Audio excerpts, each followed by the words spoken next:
오늘은 어린이 주일입니다. 근데 우리가 좀 생각해 보면 어린이 주일이 필요한가? 365일이 어린이 주일 같지 않습니까?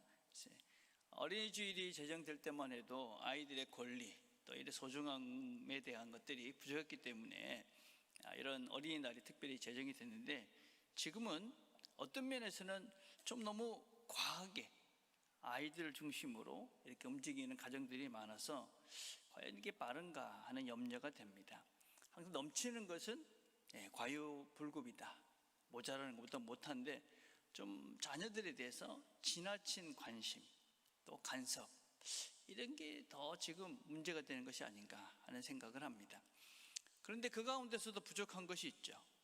무엇이냐면 신앙교육입니다. 과연 우리 부모님들이 자녀들에 대해서 참 유별나게 아주 관심과 어떤 간섭을 해가는데, 과연 신앙적인 이런 관심은 얼마나 될까 하는 것입니다. 앞으로의 세대, 다음 세대가 과연 하나님을 믿는 아이들이 얼마나 될까, 이런 걱정이 많습니다. 1990년에 루이스 부시라는 선교학자가 템퍼티 윈도라는 그런 개념을 발표했습니다.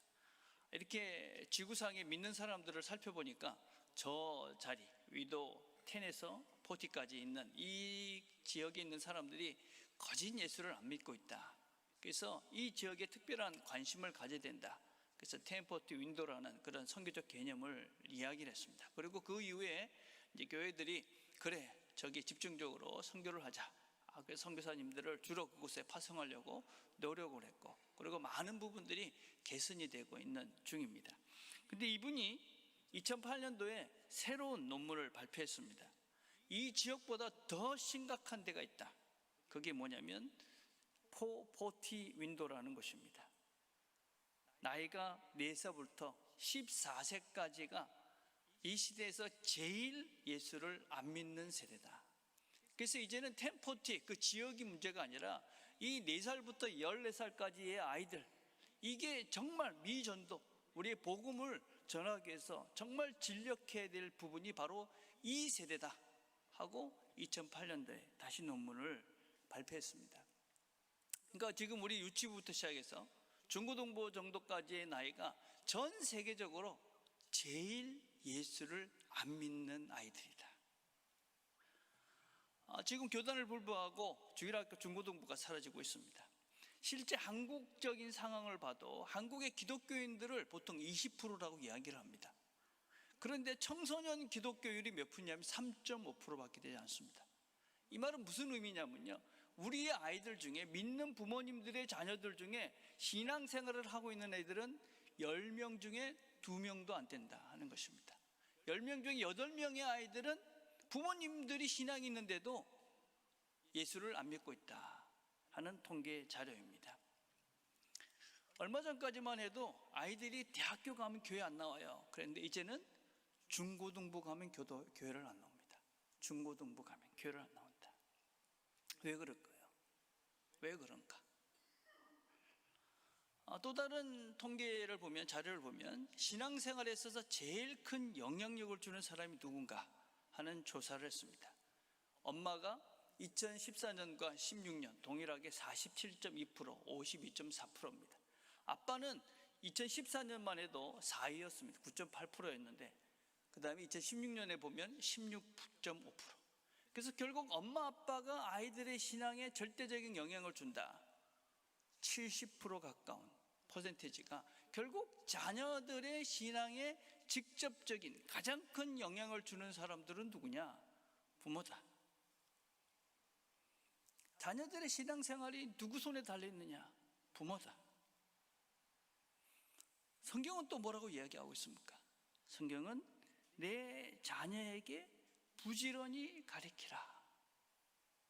신약에서도 이렇게 얘기합니다. 또 아비들아, 너희 자녀를 노엽게 하지 말고 오직 주의 교훈과 훈계로 양육하라. 성경은 분명하게 우리에게, 부모들에게, 자녀들에게 하나님 말씀을 가르치라 이렇게 명령하고 있습니다. 하나님 말씀을, 주의 말씀을 가르쳐라 이렇게 이야기하고 있죠. 어떻습니까? 우리가 하나님 말씀을 전혀 가르치고 있지 않은 우리 부모들, 내가 지금 하나님 말씀을 불순종하고 있구나. 또 아직까지 한 번도 가르치지 않고 자녀들이 다 컸다면 나는 하나님의 말씀을 가르치라는 말씀을, 하나님 말씀을 불순종한, 하나님 말씀을 가르치지 않은 불순종의 부모였구나. 지금부터라도 시작해야 됩니다. 여러분, 성경은 어디에서도 자녀들의 교육을 다른 어떤 기관에 맡기라고 하지 않습니다. 교회에 맡겨버려라, 그렇게 이야기하고 있지 않습니다. 부모에게 그 일을 하라고 권하고 계십니다. 여러분, 이 말씀을 굳게 잡은 종교인들이었습니다. 누구냐면 유대인들입니다. 아직까지도 이 말씀을 굳게 잡고 부모들이 자녀들의 신앙교육에 제일 우선을 하고 있습니다. 여러분, 하나님 말씀의 원리인 것이죠. 자녀들의 교육, 신앙교육, 특별히 하나님 교육은 부모 책임이다. 부모 너희들이 책임을 져야 된다. 우리가 이제는 부모들이 이 말씀에 순종을 하셔야만 합니다. 무엇을 가르치고 있느냐, 가르쳐야 하느냐. 오늘 본문에 이스라엘아 들으라, 우리 하나님 여호와는 오직 유일한 여호와시니라. 하나님은 한 분이시다 하는 것부터 가르쳐야 됩니다. 성경이 반복적으로 계속 경고하고 있는 것이 있습니다. 그것이 무엇이냐면 하나님 이걸 정말 싫어하신다 하고 이야기하는 것이 있습니다. 무엇입니까? 우상 숭배입니다. 우상 숭배. 여러분, 우상 숭배는 다른 것이 아니죠. 우상을 섬긴다 하는 것은 내가 원하는 것을 이루어주는 그 힘의 주체를 믿는 것입니다.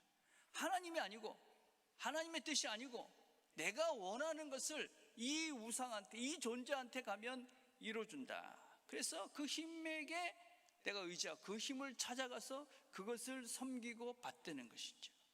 그게 우상 숭배죠. 신약으로 오면 만몬이라고 그럽니다. 탐심이며 욕심이고 자기 이기심입니다. 하나님은 한 분이시다. 그 말의 의미가 무엇이냐? 그것은 내 삶을 그분에게 붙잡아 놓고 산다, 그런 의미입니다. 내 근본, 내가 어디서부터 왔으며 또 어디를 향해 가고 있고 또 어디에 갈 것이라는 것에 대한 내 삶, 내 믿음, 내 삶의 근본에 대한 고백이고 선언입니다. 그것이 하나님은 한 분이시다 하는 것입니다. 예배가 뭐냐? 예배는 무엇이냐면 나의 근본, 내 삶의 방향, 내 본향. 내가 돌아갈 것이 결국 하나님이다.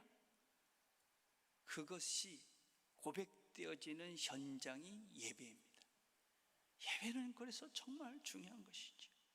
여러분은 히브리서 11장 1절에 말합니다. 믿음은 바라는 것들의 실상이요 보이지 않는 것들의 증거니.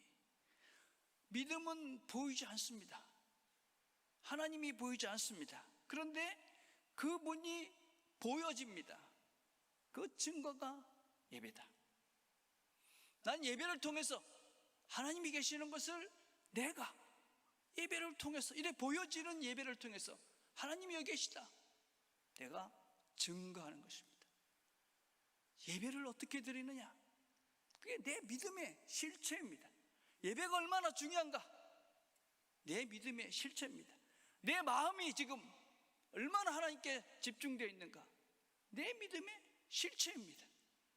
예배를 드리면서 내 마음이, 또 내 태도가 내가 얼만큼 하나님께 집중하고 있느냐?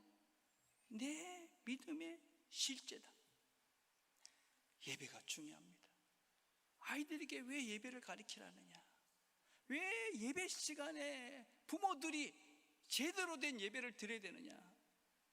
하나님이 여기 계시다 하는 것에 대한 실제이기 때문에 그렇습니다.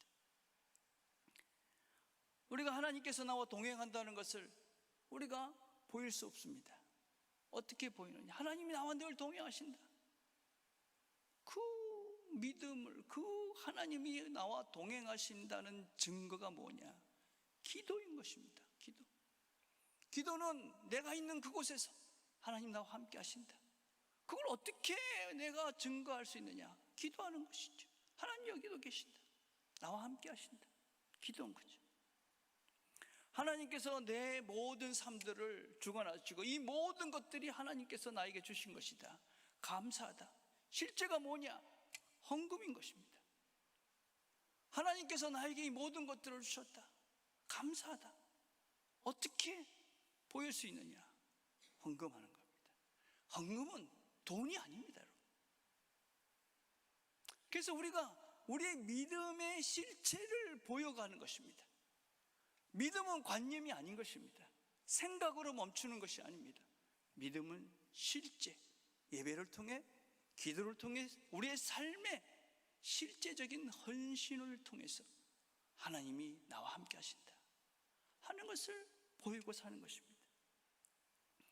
자녀들에게 이걸 가르치는 것이죠. 자녀들에게 내가 예배를 드리면서 하나님이 눈에 보이지 않지만 여기 계시다 하는 모습을 진정을 다 예배 드리며 하나님이 여기 계시다, 예배를 통해 내가 증거하는 것입니다. 기도하면서 하나님이 내가 있는 곳에 늘 함께 하신다 하는 것을 기도를 통해서 증거하는 것입니다. 우리의 삶의 현장들 속에서 헌신하면서 내 모든 것들을 내어주는, 기꺼이 내 자신을 내어주면서 이 모든 것들이 하나님께로부터 왔다. 그게 실제인 것이죠. 그걸 교육하는 것이죠. 두 번째, 우리는 자녀들에게 너는 마음을 다하고 뜻을 다하고 힘을 다하여 내 하나님 여호와를 사랑하라는 것을 가르치셔야 합니다. 먼저 우리가 하나님을 사랑하기 위해서는 하나님이 우리가 얼마나 사랑하는지부터 분명히 아셔야 됩니다. 하나님 우리를 사랑하신다. 그 증거가 예수님이죠. 십자가인 것입니다. 주님께서 이렇게 말씀하셨습니다. 유월절 전에 예수께서 세상을 떠나 아버지께로 돌아가실 때가 이른 줄 아시고 세상에 있는 자기 사람들을 사랑하시되 끝까지 사랑하시니라. 끝까지라는 것은 죽기까지라는 것입니다. 더 어떻게 할 수 없을 만큼. 그래서 로마서 5장 8절 이렇게 말하죠. 우리가 아직 죄인 되었을 때에 그리스도께서 우리를 위하여 죽으심으로 하나님께서 우리에 대한 자기의 사랑을 확증하셨느니라. 우리를 위해 죽으심으로, 우리를 죽기까지, 가장 소중한 생명을 우리에게 주기까지 하나님은 우리를 사랑하신다. 그 사랑부터 우리가 알아야 되는 거죠. 하나님의 사랑. 그래서 우리는 십자가를 보면서 하나님의 사랑을 기억하고 하나님이 나를 사랑하신다. 아무런 대가를 기대하지 않는, 아무런 대가를 기대하지 않는 유일한 사랑입니다. 하나님이 나를 사랑하기 때문에 내가 그분에게 나를 맡기는 것이죠. 그분의 말씀에 순종하는 것이죠. 여러분, 그래서 하나님이 나를 사랑하는 걸 알기 때문에 우리 부모를 보면 하나님이 우리 부모를, 나를 사랑하는 걸 알고 그래서 그 하나님 말씀에 순종해 사는구나. 우리가 가르쳐야 될 것이죠. 누구에게 가르치라고 분명히 말씀하고 있습니까? 오늘 내가 네게 명하는 이 말씀을 너는 마음에 새기고 내 자녀에게 부지런히 가르치며. 부모가 부지런히 가르치라고 말씀합니다. 그런데 왜 우리는 그동안 자녀들에게 이 말씀을 가르치지 않았을까요? 어쩌면 한국교회가 지금에야 이 말씀을 알기 시작한 것이 아닌가. 지금이에요. 부모들이 자녀들에게 말씀을 가르쳐야 된다. 그걸 너무 좀 늦게 알지 않았나. 가르쳐야 되는 이 목사들, 신학 교수들, 믿음의 선배들의 책임이라고 생각합니다. 안 가르쳤으니까 모르는 것이죠. 성경은 분명히 말씀하고 있는데 우리는 그냥 무시한 것입니다. 그냥 지나친 것입니다. 모른 것입니다. 그냥 우리는 신앙교육이라는 것이 그냥 교회 가라, 그게 다라고 착각을 한 거죠. 잘못한 것이죠. 여러분, 이 구약만 믿고 있는 유대인들은 지금도 이 말씀을 얼마나 철저하게 지키고 있는지 모릅니다. 그래서 삶의 교육은 어머니들이 합니다. 가정에서 하는 것이죠. 또 율법은 아버지가 가르칩니다. 여러분, 이스라엘 나라가 우리가 잘 알다시피 그죠? 망해가지고 전 세계로 흩어졌잖아요. 그들은 모일 수 있는 공간이 아무것도 없었습니다. 근데 그들은 그 신앙을 지금도 꿋꿋하게 대를 이어서 몇천 년을 이어오고 있습니다. 그 근간이 무엇이냐? 가정이 곧 회당이었고, 가정이 곧 교회 학교였습니다. 가정에서 누가 가르쳤느냐? 부모들이 가르쳤죠. 부모들이 그 신앙, 하나님의 원리인 것이지, 하나님의 원리. 부모가 가르쳐야 된다. 우리는 그동안 우리 부모들이 해야 된다라는 이 책임감을 성경이 이렇게 강력하게 얘기하고 있는 것을 몰랐다. 안타까운 것이죠. 또 두 번째는 부모님들이 뭘 가르쳐야 될지 몰랐습니다. 뭘 가르쳐야 되는지. 그냥 교회 가라는 것이 신앙교육이다. 배운 적이 없었습니다. 이거 정말 어려운 것입니다. 하루아침에 되지도 않을 거라고 생각합니다. 지금부터 정말 시작하셔야 합니다. 지금부터. 여러분, 서구의 어떤 가정들을 보면 그런 신앙의 대를 이어가기 위해서 부모들이 가지고 있는 신앙 교육의 노하우들이 있습니다. 여러분, 이제 가정들마다 그 일들을 시작하셔야 됩니다. 여러분, 지금 우리가 이런 노력들을 좀 해가고 있습니다. 어떻게 가정에서 부모와 자녀들이 신앙적인 그런 성장들을 이뤄갈까? 이런 것들을 교회에서 지금 열심히 하고 있는 것입니다. 여러분들 가정에서 시작하셔야 됩니다. 제일 큰 문제는 부모들이 사실은 신앙이 없었습니다. 정말 자녀들이 신앙교육이 중요한가? 과연 하나님 믿는 것이 제일 중요한가? 성경에는 이렇게 가르치라고 말씀합니다. 내 자녀에게 부지런히 가르치며 집에 앉았을 때든지 길을 갈 때든지 누워있을 때든지 일어날 때든지 이 말씀을 강론할 것이며 또 너는 그것을 내 손목에 매어 기호를 삼며 네 매건에 붙여 표로 삼고 또 내 집 문설주와 바깥문에 기록할지니라. 사진을 하나 보시면 유대인들, 이 사람들은 여전히 지금 아이들에게 저런 모습을 하고 율법을 가르칩니다. 이게 테필린이라는 것인데, 테필린이 무엇이냐면 율법의 상자입니다. 저 안에 하나님 말씀이 들어있는 거예요. 그 손에 이렇게 차고 있는 것, 그걸 쉘 야드라고 그럽니다. 그리고 머리에 있는 것을 쉘 로시라고 그러고, 문설주에 이렇게 들려져 있습니다. 저게 무엇이냐면 메주자라는 것인데 그 안에 하나님 말씀이 들어있는 것이죠. 다 어디서 하는 것이냐? 집에서 하는 것이죠. 집에서 실제로 그 아이들의 머리에, 손에, 집 문설주에 이것을 붙여놓은 것입니다. 실제로 하고 있는 것입니다. 여러분, 무엇보다도 부모들이 이 명령을 마음에 새기셔야 합니다. 오늘 내가 명하는 이 말씀을 너는 마음에 새기고. 많은 교회 다니는 부모님들이 아이들의 시험 기간이 되면 주일에 예배를 오면서 자녀들을 학원에 데려다 줍니다.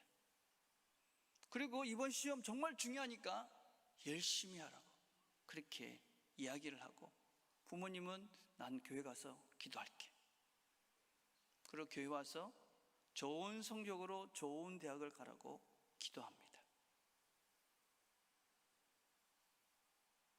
나는 정말 무엇을 제일 중요하다고 생각하며 사는가? 스스로 한번 질문을 해보셔야 됩니다. 나는 정말 무엇을 제일 중요하다고 생각하는가? 그렇다고 해서 교회 와서 예배만 드리면 되는가? 사실은 우리 주일학교 아이들 엄청 많았습니다. 중고등부도 많았습니다. 그 아이들이 다 어디 갔는가? 하나님을 사랑하는 것의 실제는 무엇인가? 예배를 최우선으로 하는 우리는 삶에서 정말 무엇을 최우선하며 살고 있는가? 삶의 실제가 무엇이냐? 그것이 훨씬 더 중요하다는 겁니다. 제가 잘 아는 어르신은 보통 때는 신앙이 좀 없어 보였습니다. 근데 결정을 하실 때는 기도하십니다. 그리고 비록 손해가 되더라도 정직한 결정을 하십니다. 상대방의 이익을 위해서 결정을 하십니다. 다른 사람들에게 유익한 것들을 기꺼이 내가 손해를 봐도 신앙적 태도로 하나님 앞에서 결정하고 판단합니다. 자녀들이 보고 압니다. 우리 부모님은 하나님 앞에서 사시는 분이구나. 하나님을 사랑하라는 것은 하나님의 마음으로 결정하는 것입니다. 내 이기심이 아니라, 내 욕심이 아니라 하나님의 마음으로. 사람을 물질보다 귀하게 여기는 것입니다. 관계가 훨씬 더 중요하다. 사람을 소중히 여길 줄 아는 마음입니다. 나와 다르지만, 그 사람이 나와 다르지만 여전히 그 사람을, 하나님의 형상으로 된 그 사람을 귀하게 여기는 것입니다. 존중하는 것입니다. 사랑하고 용서하고 기다려주고 다른 사람을 먼저 배려하고, 부모가 이 삶을 살아내야만 합니다. 삶의 현장에서, 그 자리에서 자녀들이 함께 보고 배우고 있는 것이죠. 어느 날 자녀들이 물을 것입니다. 엄마는 왜 그렇게 사느냐고. 또 어느 날 부모가 사는 모습을 보고 아이들이 감동을 받을 것입니다. 또 어느 날 아이가 물을 것입니다. 예수님이 도대체 누구냐고, 왜 믿어야 되느냐고, 하나님은 도대체 누구냐고 물을 날이 반드시 옵니다. 여러분, 그 시간을 준비하시면서 사셔야 됩니다. 준비하시면서. 그래서 제가 끊임없이, 제가 우리 교회에 와서 끊임없이 이야기하는 것이 있습니다. 무엇입니까? 신앙적 대화를 가정에서 시작하라. 신앙적 대화를 하라. 본문에 뭐라고 말씀하고 계십니까? 내 자녀에게 부지런히 가르치며 집에 앉았을 때든지 길을 갈 때든지 누워있을 때든지 일어날 때든지 이 말씀을 강론할 것이며. 말씀을 가르쳐라. 우리 아이들에게 큐티를 부모님이 같이 해서 영상을 찍습니다. 얼마나 중요한 건지 모릅니다. 우리 부모님들이 자녀들하고 하나님에 대한 얘기를, 성경에 대한 얘기를 하지 않잖아요. 하십시오. 좀 하십시오. 힘들고 어렵고 좀 어색할 수 있지만 가정에서 부부가 먼저 오늘 말씀을 듣고 그 말씀에 대한 은혜를 나누고 신앙적 대화를 하는 거죠. 무슨 대학을 가고 무슨 과를 선택하는 것은 매일 하는데 하나님에 대한 얘기는, 성경에 대한 얘기는, 은혜에 대한 얘기는 나누질 않는다. 여러분, 자녀들과 함께 하나님 말씀을 나누는 것을 시작하십시오. 가정에서 하나님 얘기를 하십시오. 성경 이야기를 하십시오. 우리 특별히 아빠들이 아이들에게 성경을 가르칠 수 있는, 여러분, 우리가 지금 강제로 막 시키잖아요. 좀 하라고 권유하잖아요. 기회인 것이죠. 저는 우리 할아버지들도 우리 손주들과 함께 그렇게 큐티하고 말씀을 나누는 그런 영상을 찍었으면 좋겠어요. 할머니들도 할 수 있잖아요. 기회잖아요, 기회. 우리 자녀들과 하나님에 대한 이야기를, 내가 믿고 있는 그 하나님에 대한 이야기를. 여러분, 주보를 한번 보십시오. 주보에 보면 분리된 3가지 의자가 있습니다. 3가지 의자가 있다. 첫째 의자는 하나님을 직접 체험하고 경험한 세대가 앉는 의자이며, 둘째 의자는 부모로부터 하나님에 대해 들어보았으나 만나지 못한 세대가 앉는 의자이고, 셋째 의자는 하나님에 대해서 전혀 알지는 못하는 세대가 앉는 의자이다. 앞으로 점점점 더 3번째 의자가 더 많아질 것이다. 현실입니다. 어떻게 이 의자의 숫자를 바꿔갈 수 있습니까? 지금 특별히 하나님을 경험하고 하나님을 누리셨던 여러분들께서 자녀들에게 하나님을 이야기하는 것밖에 다른 방법이 없는 것입니다. 여러분들이 하나님을 가르치고 그 말씀을 나누는 것 외에는 다른 방법이 없는 것입니다. 여전히 우리는 함께 배워가고 있는 것이죠. 아이들과 함께 말씀을 나눈다는 것은 여러분 단순히 그 말씀을 가르치는 것이 아니죠. 나도 함께 여전히 배워가고 있다. 나도 여전히 부족하니 함께 배워가자. 말씀을 서로 나누며 서로 배우고 성장해가는 과정, 신앙생활이죠. 여러분, 목사인 저도 여러분과 함께 배워가고 있는 것이죠. 제가 이렇게 말한다고 저는 뭐 다 잘 그렇지 못합니다. 저도 애를 쓰는 거죠. 저도 노하우가 없었어요. 그동안 우리가 어떻게 자녀들을 가르쳐야 될지 우리 부모로부터 저도 아무것도 배운 것이 없어요. 시작하고 있는 것입니다. 여러분들도 시작하십시오. 지금 시작해야 됩니다. 먼저 이 길을 가는 우리가 먼저 하나님의 사랑에 충만해집시다. 믿음으로 하나님을 붙잡고 예배하고 기도하고 헌신합시다. 하나님을 배워가는데 우리가 먼저 이 길을 간 우리가 최선을 다해서 그 열심으로 오늘을 살아가 봅시다. 우리의 다음 세대가 하나님의 사람으로 더 훌륭하게 서갈 수 있는 그런 영광된 모습을 우리 모두가 볼 수 있게 되기를 주님의 이름으로 간절히 축복을 드립니다.